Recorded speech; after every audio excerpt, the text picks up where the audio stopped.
the narrator, his name is Edward, and he has gone to this place called The Colony. The book's called The Colony with a K. And it's like a writer's retreat, but maybe it vaguely could be a mental institution too. It's hard to tell at certain points. But mostly you get the feeling it's a... So anyway, he's showed up, he's met the director, they had a really weird conversation, and then he's been shown his room, and that's where this chapter starts. I won't actually claim that anything happens in this chapter, or in the novel as a whole, as a matter of fact. I'm very suspicious of occurrence. I think that's all you need to know, except there are some stretches here. There's some long stretches that are in ital. And he's an obsessive compulsive person, and so his interior monologue gets really, really long. But I'll kind of do quotes, and I think it'll make sense, hopefully. From The Colony, it was a really short chapter, and then chapter 5, so chapter 4 and 5. We entered the room. It had rich, chalk-colored walls and featured a bed, a small desk, a narrow door leading to what was surely a bathroom, and out the window an impressive view of the city. It was my room. The mattress bounced a bit when I sat on it, but I resisted making a snap judgment about its quality. Instead, I looked down at my suitcase, popped it open, and took out a poem written in my own hand. "We've been through a lot," I said to my porter. "Certainly. I hope you'll accept this token." I was a little surprised to see the porter take the poem. He looked at it, read a few words, folded it twice, and handed it back. "As I said, sir, no gratuity." "No," I said, "a gift, un regalo." I gestured gift with my arms. He put the poem on my nightstand. Turning sharply, he left. At first, I just sat there thinking. I put my watch on and wound it a few times. It was one of those automatic watches you don't really have to wind, but which allow you the pleasure of winding if you're inclined to it. While I did this, I said the words "twisty, twisty" in my head. When I had finished that, I got on my knees and said a little prayer to my wooden statue of Arthur Rimbaud. He's obsessed with Arthur Rimbaud. That's what I figured out. The door was still open. Other habitants of the colony were moving past on their way to dinner, dressed with an elegance I had not anticipated. They were talking quietly and reasonably to one another. Some of them glanced in at me, probably curious about all the burning candles, but said nothing. Anyone could see they were people like any other people. If they were on the brink of some breakthrough or otherwise artistically gifted, it was hard to find it reflected in their faces. To a person, they looked as if they had simply accepted living in this place. But why had they? Why had I? I closed my door. Chapter 5. I can't say how many days passed, maybe half. I hadn't left my room and I hadn't eaten. Casting my mind back, I found the remains of a memory. I saw myself taking out my paper, my pens, and my wooden statue of Arthur Rimbaud. These events had probably taken place 2 or 3 minutes earlier, since the objects mentioned were there, right there, sitting on the desk in front of me. The view from my room was almost ideal. I took an immediate, congenial, relaxed comfort in it.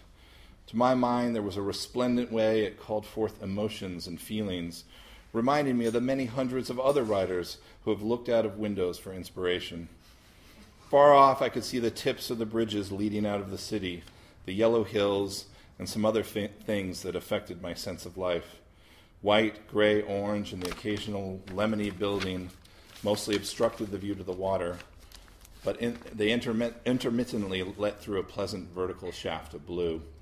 In the very far distance, there was a skyscraper with a mirrored fan of windows at the top that reminded me of a mall, or to be more precise, a mall built out of sky and clouds. Trolleys and traffic went up and down the streets with inspiring placidity. At the bottom of the hill, some architects had seen fit to nestle a plaza with a cafe, a vintage red kiosk, and a movie theater. Pink and orange tiles connected these 3 components, inviting both commercial and public interchange between them along its walkway. A drove of pedestrians moved along these pastel spaces, greatly and continuously fascinating to me due to their unsummarizable natures. To even begin to think about them as real people, about their autonomy from my own conception of their existence, or about the various reasons they had for clumping into groups of 2 to 10 with their arms crossed, or their legs slightly bent, or their hair stylishly cut, or sitting on a bench, deeply bewildered me. At the same time, I instinctively knew they were my true and proper subject, for what else was there to write about? What would I amount to if I remained indifferent to their aims, their pleasures, their struggles, and their financial situations? And so I studied them closely and began the long process of transforming them into literature. But first, I needed to prepare.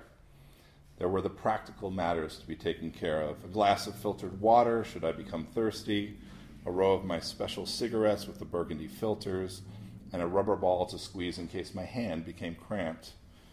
Not only that, but my immediate surroundings were not yet in the kind of alignment able to support deep thinking about real concerns. For instance, there was an amount of dust in the drapes which I needed to get rid of. Meanwhile, it had grown a bit hot in one of the room's corners. Unfortunately, this was the same corner where I had been planning to write. I pulled the desk under the window, moved the bookcase next to the bathroom, and placed the dresser in the closet. This made a small racket, but it was worth it. I leaned back in my chair to admire the room's flow. Out from my suitcase came one of my yellow legal pads. Its buttery surface glowed a warm and wreathing glow of invitation, one that went far beyond its usual fluorescence. After some research, I realized this effect was being caused by that peculiar combination of sunlight and dust, well known to everyone who has experienced sun and dust in combination. Further investigation revealed that the glow was also taking place around my glass of filtered water, along the edges of my expensive cigarettes, and on my fingers when I put them into the shaft. What, I wondered, was this glow's message? Wasn't it exactly the sort of radiant light that indicated to a writer the simplicity of nature's ornaments? Or, on second thought, was it the harbinger of death and coldness, carrying within itself its own opposite, night, death, extinguishment? I looked down at the plaza. I looked at the cafe, the kiosk, and the theater. There were genuinely lots of things to look at. Yes, I thought, lots of people. Lots of things. My writerly gaze was absorbed in all directions, too many, really. As I waited for the crowd to thin out, I studied the room's wallpaper like a scientist on a coffee break. Its white-on-white patterning was strangely absorbing. I realized it probably had an interesting history of its own that I could easily research. Perhaps I could write something like that book on salt, showing how wallpaper patterns reveal the workings of history's gears. All I was lacking was a laptop and a connection to the internet.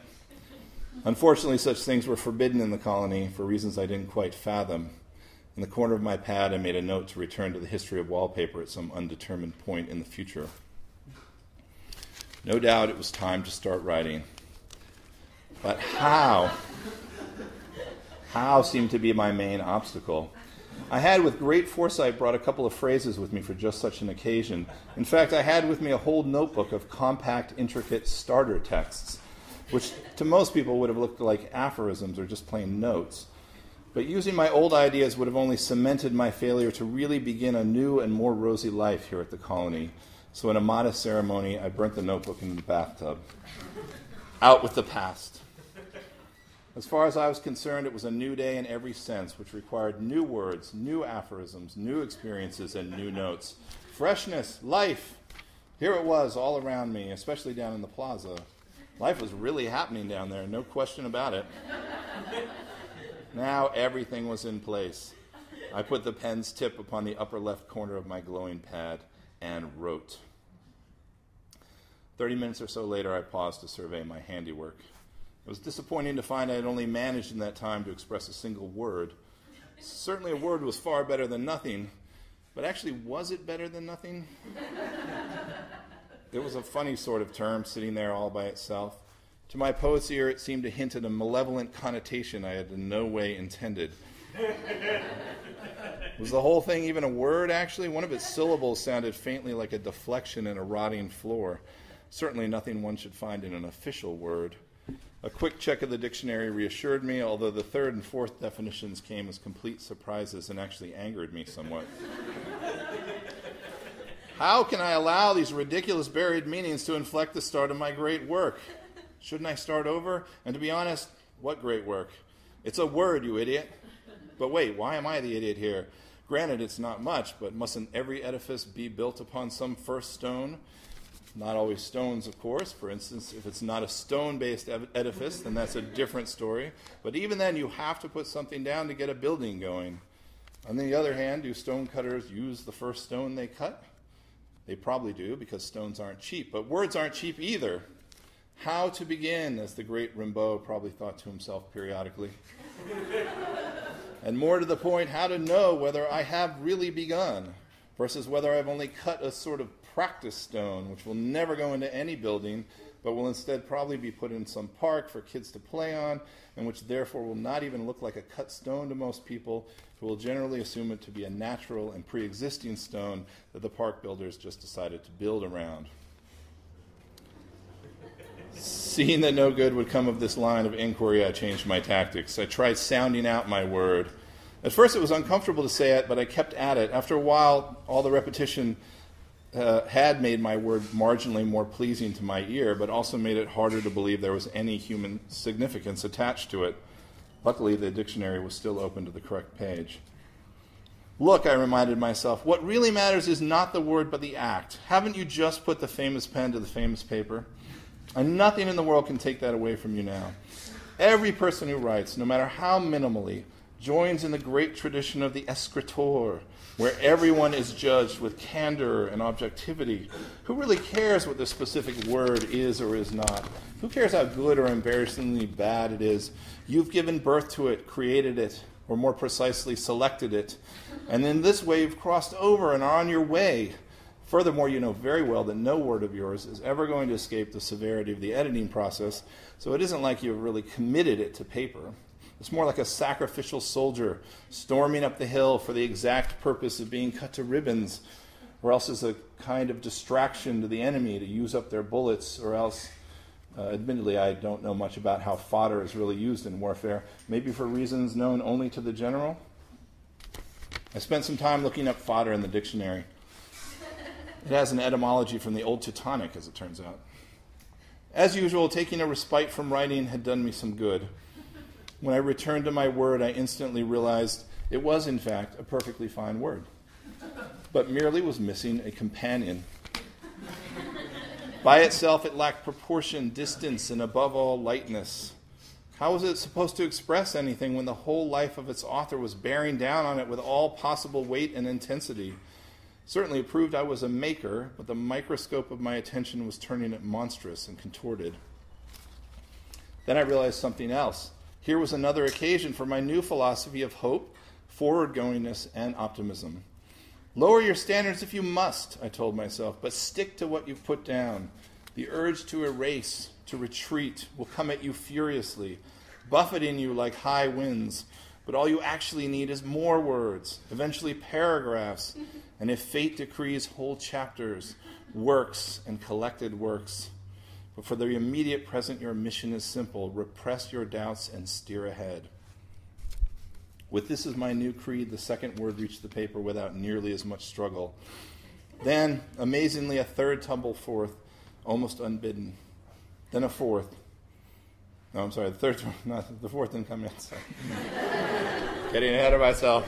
That's the next page. The third tumbled forth, almost unbidden. The three of them didn't really connect in any grammatical way I was aware of, but if I read them rapidly, I could see where they might make an impression on someone. Picking up steam, my ambition pushed a fourth word into the light, then a fifth, then a miracle. My pad began to blossom into phrases and near sentences. One word after the other rose up and flowered into existence. Despite my crippling misgivings, I allowed them all to begin their lives one after the other in ink. When the torrent had stopped, I had at least a dozen words on my pad, maybe 20. In a sense, I had accomplished a rare feat, for even a genius could not have intentionally strung together such a collection of putrescences. At the same time, the exercise had some benefit. The gears in my deepest recess had become greased by this process of having no standards. Yes, my thoughts were really beginning to wake up now. With crystalline clarity, I saw that I had been looking at the whole problem from the wrong end. Did I think I was going to get anywhere by generating words left and right? Was the point to dredge up great examples of vocabulary or some idiotic thing like that? No. What I needed was a plan, a system, a structure, that is to say, a method. And more than anything, I needed a subject. This was the clearest and by far the most interesting idea I had yet had. It arrived so suddenly it caused me to laugh out loud. A subject, of course! Not so much because subjects are interesting in and of themselves, not at all really, actually quite the opposite, but because what a subject does is act as a kind of guardrail for wayward thoughts. Such a device, I realized, would be exceedingly helpful on multiple levels, and not just because it meant no more forcibly squeezing words out of my exhausted soul. A subject would redirect my mind whenever it started to drift off, sending it secret nourishment from its own objective realm. That's how I thought of subjects, as realms. So that in the midst of my compositional confusion, I could turn back to it, refresh myself in its tangibility, and say, "Tell me, subject, what was it I was talking about before I went off about that other ridiculous business?" In a sense, I realized it didn't really matter what the subject was, so long as it was close at hand and capable of bringing me continually back to earth. The plan I devised was this. I would relate as my subject my first day at the colony, then proceed to the subsequent days, writing about them approximately as they took place. Simple. In particular, I would reveal all that I thought and did in its greatest particularity, taking pains to describe my personal experiences, or to put it another way, my life. Whether anyone cared to read about my life was irrelevant, since the whole thing was just a solution to the problem of what to write about. Despite appearances, there was really very little arrogance or self-fondness to my sudden turn to autobiography. Not at all, really, since I had only resorted to it in desperation. But as a formal solution, it was brilliant. Whenever I started to agonize about what to write, I would be mathematically likely to look down at my hand or some other part of my body, and I would think, "Oh, right, there's my subject." On some level, I did hope faintly that my personal story would have some intensity and worth to it, even a certain attraction. No one wants to feel they are redundant. Besides, why wouldn't I be interesting? Why wouldn't the reviewers find me unique and luminous? In a sense, the whole thing was as common as flour, just to tell my particular tale.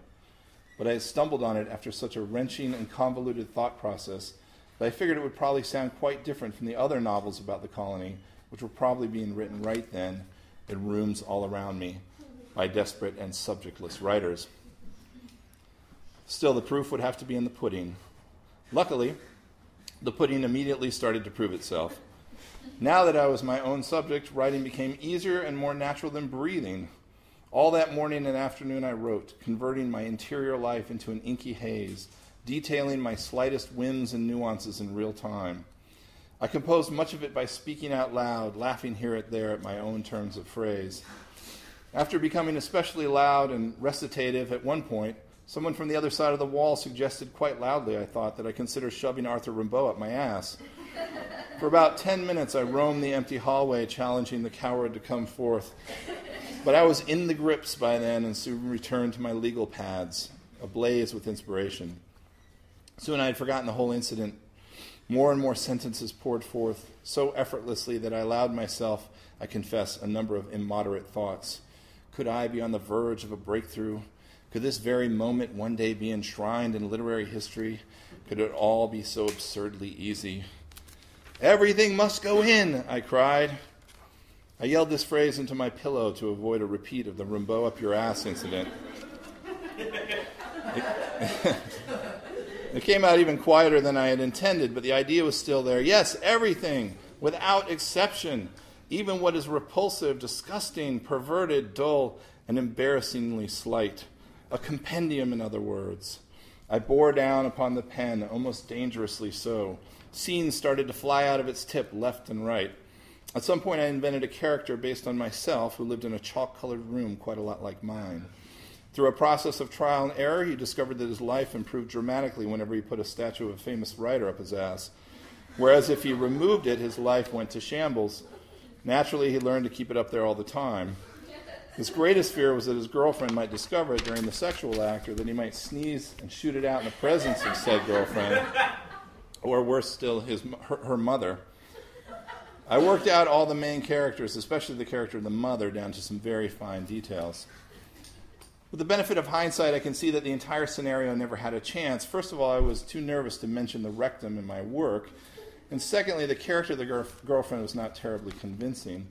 But most problematically, there was also the writing itself, which reminded me of a disgusting, watery broth. It was frankly a relief when I made the decision to burn the thing on the already blackened floor of the tub. My shoulders hurt, my stomach hurt.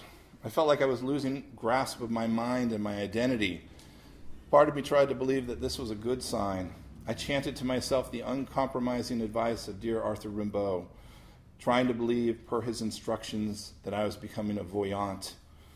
Overall, the feeling of derangement was exciting, except, of course, for the discomfort, agony, and malaise that came along with it. I told myself that disorder and doubt were sacred things, exactly as Arthur had advised. Besides, what had sanity really done for me? Yes, I kept saying, this is the way art is made. Once or twice I thought about calling my brother, feeling that he, of all people, might understand how losing a certain kind of border in yourself can be exciting and fulfilling, even as it is miserable and unredeeming. But I knew he probably wouldn't. I put a new roll of toilet paper on the dowel. Another of those moments had arrived, stock-taking time. There were yellow legal pads in every part of the room, including the bathroom and closet. Gathering them together, I found I had written almost a page, not counting deletions. This lack of production at first startled me, then became the occasion for depression. Shouldn't experiences as complex as mine come out to at least 500 or 800 pages? Enough waywardness, I cried. I very nearly added another everything must go in. But it was only bluster. In my heart, I knew that my method was dead. I was a terrible subject. Drawing deep, long, rhythmical breaths, I gradually steadied myself. All was quiet. Even the wind had stopped blowing. Every piece of paper was in the trash or the bathtub. The birds, the curtains, the city, all resting. Life put its mole nose back into the open air, wiggled it, and inhaled. How many ages had passed? Looking at my reflection in the window, I almost expected to see gray hair. Anything, anything, anything, I kept thinking. And it was true. Writing about myself had carried me to the edge of a genuine lunacy. I desperately needed something external, something beyond the limits of my inner madness. But what? There's an old saying that it is always darkest before the dawn. While I'm not positive of its literal truth, at that moment it proved its figurative wisdom. For it was only then, as I looked out the window with my shattered but newly receptive spirit, that I remembered my original inspiration, my precious window. I watched a woman cross into the plaza down below. She sat on a bench. Then she hooked one leg over the other. Immediately I grabbed the nearest pad. Quote, "She does not take out a book or smooth her dress," I wrote. "She does not look up or look sideways."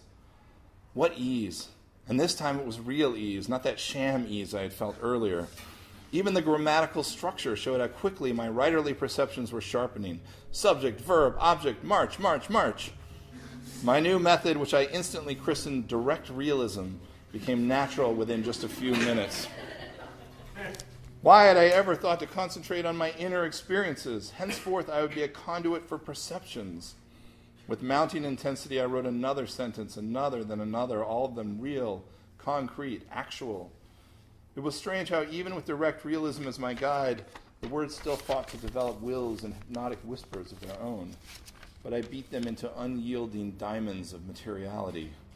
There was no question I had found my true compass now. Quote, "I can only imagine what a deep, consistent person this woman is," I wrote. Even an idiot could see that certain abstractions were struggling to get back in, but this only renewed my dedication to facts. Let the method do its work, I told myself. Trust it as you trust your heart to beat and your money to buy things. I gave myself some stylistic rules to keep me from veering off. Brief sentences, concrete nouns, only what you witness, the external above all things. I tried again. She wears jangly silver bracelets on her wrists. Her mouth is level and agile.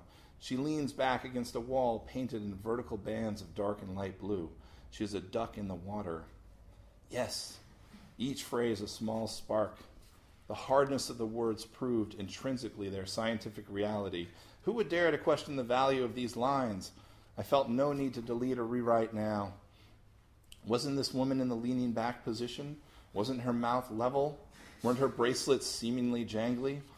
I thought about how shocked her real version would be to discover me up in a window, building her exact replicate only 200 or so yards away. The language version of her was, I felt, actually a slight bit more real than her, since it recorded her across time, not just at an arbitrary instant. In a blaze, I wrote 4 sentences in a row. Quote, no matter how arbitrary objects and people appear, they are your thread. This is her surface, while below it runs another surface, the surface of her thoughts, born of the same impulses as your own. You must not think except through her actions. Your job is to reflect the reflection. Suddenly I wondered if the woman had left her bench. I looked out and saw her still there. Thank you, my mysterious stranger. Was it really the same woman? Was she waiting for someone? Well, surely she was waiting for someone. After all, she was a person, and that's generally what people do. I noticed for the first time that her dress had stripes on it, brown, green, white, and purple running up her body.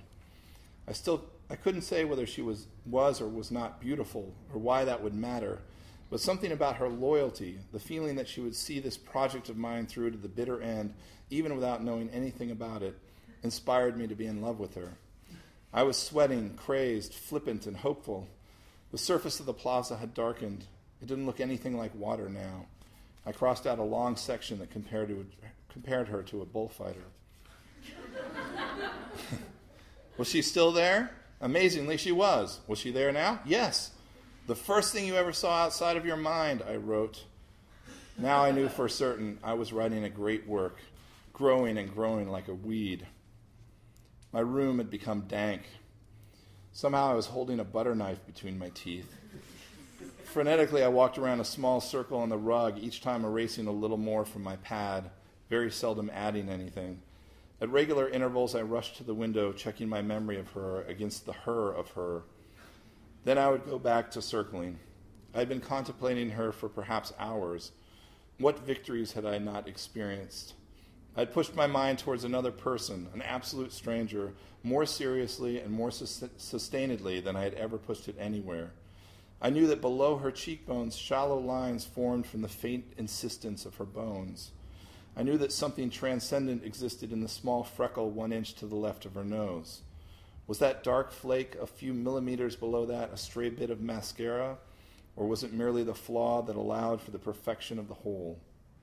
Even her blood, as it moved through the most translucent part of her chin, had become visible to me. I watched it returning to her heart, depleted and discolored, then shoot back up past her cleavage with its precious cargo of oxygen and life.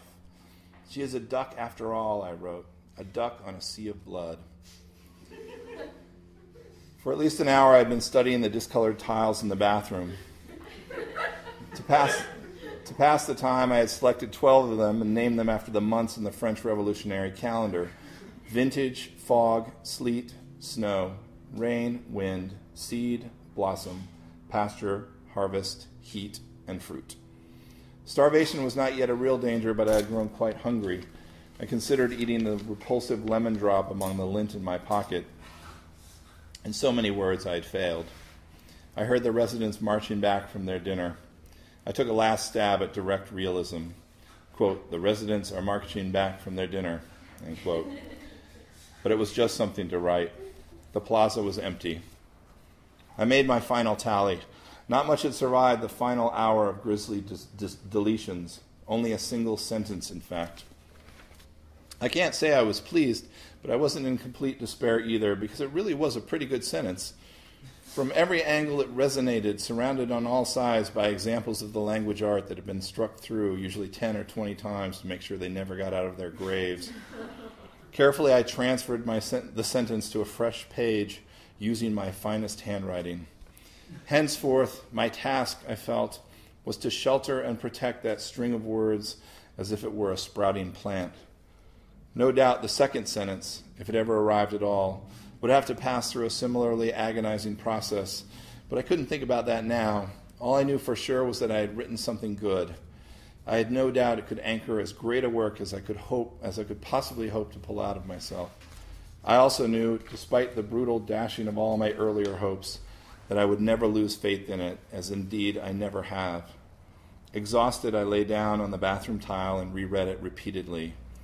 Quote, I am like a child fighting the inevitable.